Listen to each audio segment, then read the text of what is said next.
אהלן, סתיו בהוקיידו. הוקיידו הוא האי הצפוני של איי יפן.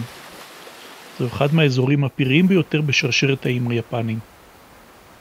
בצפון מזרח האי נמצאת שמורת שירוטוקו, שמורת טבע מבודדת עם מעט דרכי גישה. בחודש נובמבר הסתיו מסתיים, והשמורה מתכוננת לחורף הקשוח.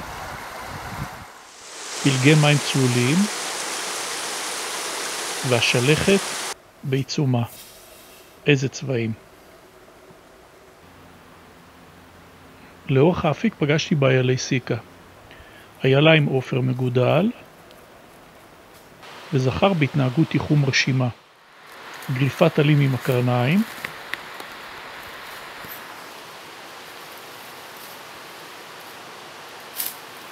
פטישה,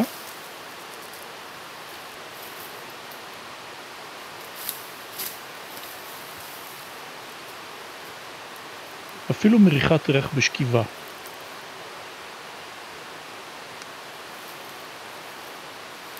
ההופעה מלאה.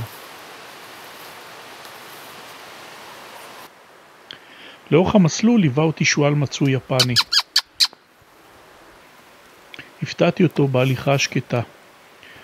הוא כבר מצויד בפרוות חורף חדשה וגם הרבה חוצפה. בא לבדוק אם יש איזו ארוחה חינם. בעונה הזאת מסתיימת עונת הרבייה של דגי הסלמון היפני.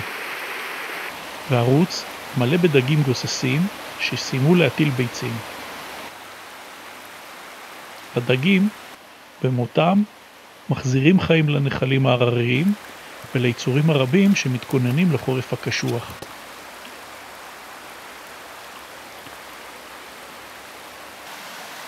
לקראת סוף היום תפסה את העין תנועה מהירה באפיק. עמודה יפני, ציפור מיוחדת שמאוד רציתי לפגוש. ציפור קטנה וחומה שחיה בסביבת נחלים שוצפים ומתמחה בציד חרקים מתחת לפני המים. העמודאי, כשמו הוא, מבלה את רוב זמנו בהליכה וצלילה מתחת לפני המים. מצויד במשקף עין שקוף ואצבעות חזקות במיוחד, הוא סורק את קרקעית הנחל בין החלוקים. ובעונה הזו, העמודאי מחפש את ביצי הסלמון שמסתתרות בין חלוקי הנחל. ביצי הסלמון הכתומות, איקורו, הן מעדן מבוקש. כדורי חלבון עשירים שיסייעו לעמודאים לשרוד את החורף הקשוח באי הצפוני. ליוויתי את העמודאי בחיפוש אחר הביצים עד שהערב ירד. לקראת ירדת החשיכה, העמודאי נראה שבע, טיפץ ועלה על חלוק והתחיל לסדר את הנוצות. נוצה. אלה הנוצות שבזכותן הוא מסוגל להתמודד עם המים והקור העז.